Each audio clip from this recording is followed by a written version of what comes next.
Curzon Floresca, and to my classmates, good morning. I am Hero Christy Digolian Taunan from the Culture and Multiculturalism group. I'll be talking about the culture in organization and multiculturalism and gender issues. To begin with, let me first define culture. Culture is an umbrella term which encompasses the social behavior and norms found in human societies, as well as the knowledge, beliefs, arts, laws, capabilities, and habits of the individuals in a group. Culture in an organization includes, of course, the behavior of the employees towards its fellow worker and to the organization as well. Culture includes the organization's vision, values, norms, system, symbols, language, assumptions, beliefs, and habits. Culture in organization defines the proper way to behave within the organization.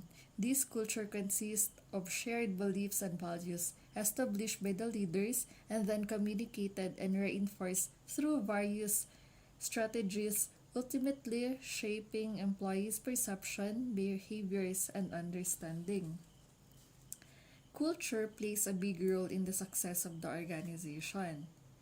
Employees whose organizations have strongly defined cultures can justify their behaviors at work because those behaviors fit the culture.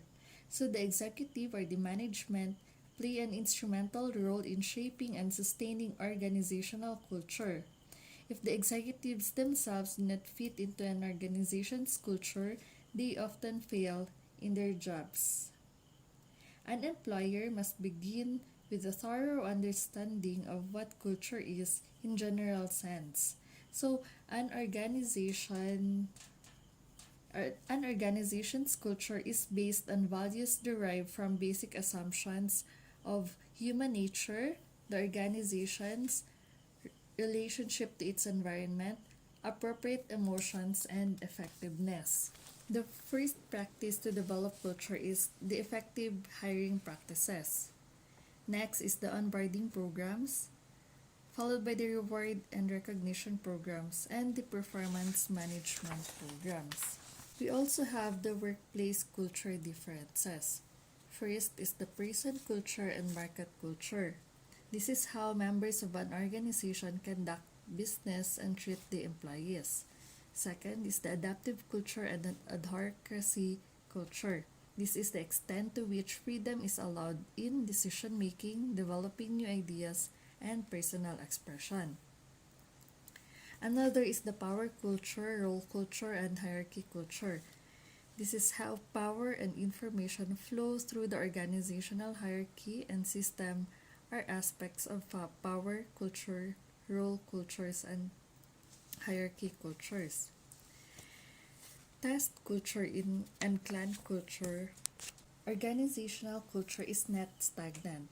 Members of an organization develop a shared belief around what right looks like. So changing organizational culture is not easy undertaking. We have here 6 guidelines for culture change. First is to formulate a clear strategic vision. This vision gives the intention and direction for the culture or for the future culture change. Second is display top management commitment. The top of the organization must favor the culture change in order to actually implement the change in the rest of the organization. Another is the model culture change at the highest level. The behavior of the management needs to symbolize the kinds of values and behaviors that should be realized in the rest of the company. Next is the modify the organization to support organizational change. This includes identifying what current systems, policies, procedures, and rules need to be changed so alignment with the new values and desired culture can be achieved. The fifth one is to select and socialize newcomers and terminate deviants. Encouraging employee motivation and loyalty to the company will create a healthy culture. Lastly is to develop ethical and legal sensitivity. This step can identify obstacles of change and resistant employees and acknowledge reward employees' improvement, encouraging continued change and involvement. Multiculturalism. This describes the manner in which a given society deals with cultural diversity. Diversity occurs when people of different races, nationalities, religions, ethnicities, and philosophies come together to form a community. In an organization with multiple cultures or multiculturalism, many issues and dilemma occurs, one of which is the gender issues. Gender issues includes all aspects and concerns related to women's and men's lives and situation in the society. This is, in a way, they interrelate their differences in access to and use of resources, their activities, and how they react to changes, interventions, and policies.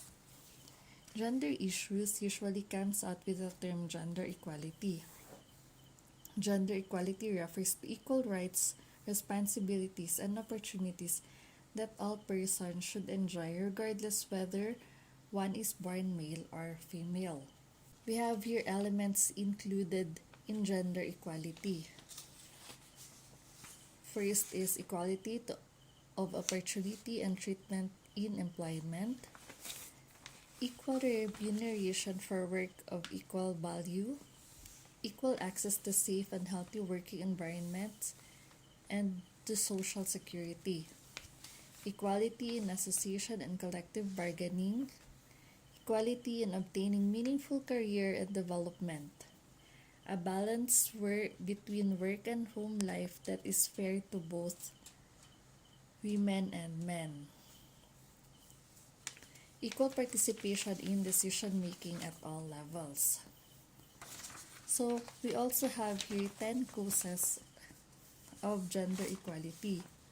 First is uneven access to education, lack of employment equality, job segregation, lack of legal protections, lack of bodily autonomy, poor medical care, lack of religious freedom, lack of political representation, racism, and societal mindset.